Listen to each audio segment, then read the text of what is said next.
तर आज आपण चाललो आहोत सोमाटणे फाट्याजवळील चौराई देवीच्या देवळात.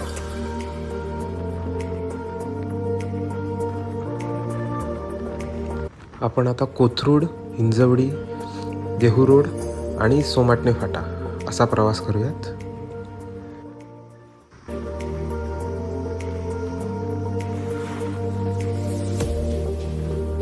पुण्याहून लोणावळा आणि मुंबईच्या दिशेने जाताना सोमाटणे टोल नाक्याच्या जवळ आपल्याला ही बाप्पाची मूर्ती कायमच दर्शन देत असते. प्रति शिर्डीचा फाटा गेल्यानंतर आपण मेन हायवे सोडून डाव्या बाजूच्या कच्च्या रस्त्याने पुढे जाऊयात. थोडंसं पुढे गेल्यानंतर डाव्या हाताला एक शार्प युटर्न घेतल्यावर आपल्याला चौराई देवीची कमान दिसते. इथेच खाली पार्क करून आपण आपला पुढचा प्रवास सुरू करूयात. कमानीतून आत गेल्यावर आपल्याला मध्यभागी सिंहाची मूर्ती दिसते आणि तिथूनच आपला देवीच्या देवळाकडे जायचा खरा प्रवास सुरू होतो.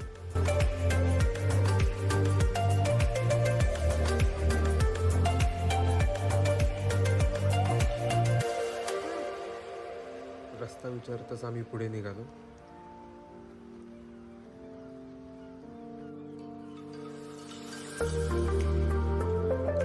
अशा 2-3 छोट्या टेकड्या पार केल्यानंतर आपण देवीच्या दारात पोहोचतो.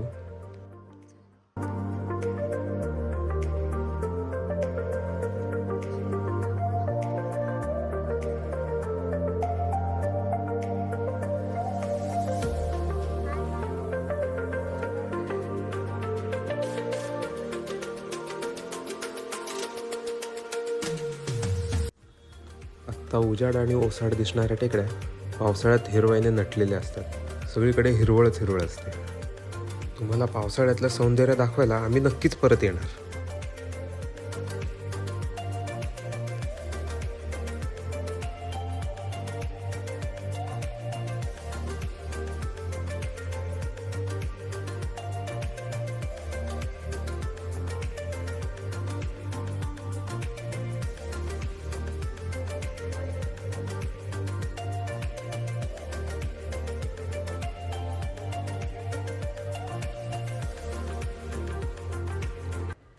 ही कमान दिसली की समजायचं आता चौराई देवीचं देऊळ जवळ आलंय. कमानीच्या आजूबाजूला परिसरातील लोकांनी विविध प्रकारची झाडे लावलेली आहेत, ज्यामध्ये जास्वंदाची, आंब्याची आणि इतर फळझाड सुद्धा आहेत.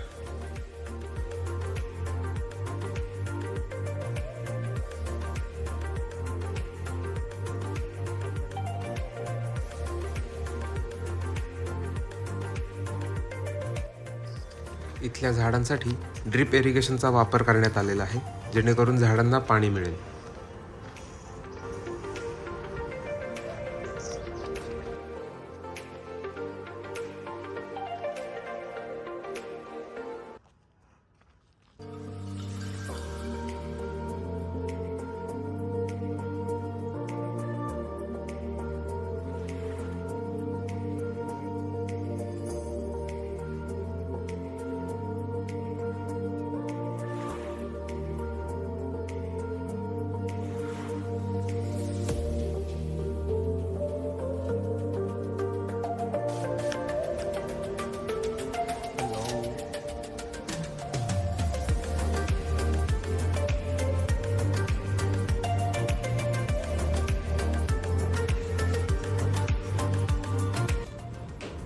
सह्याद्रीच्या कडेकपाऱ्यात वसलेलं एक छोटंसं देवीचं मंदिर आहे.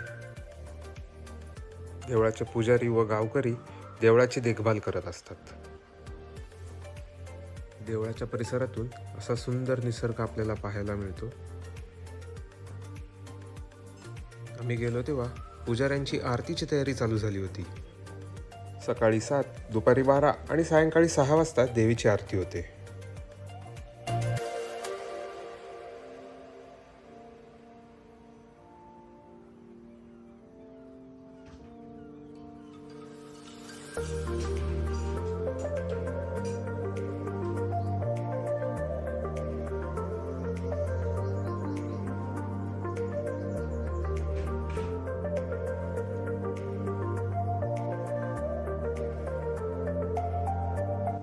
आम्हाला देवीच्या पहिल्या आरतीचा बहुमान देखील मिळाला आणि ते करून आम्हाला खूपच छान वाटले.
परतीच्या वाटेवर असताना आम्हाला पक्ष्यांचा राजा मोर याचे दर्शन झाले.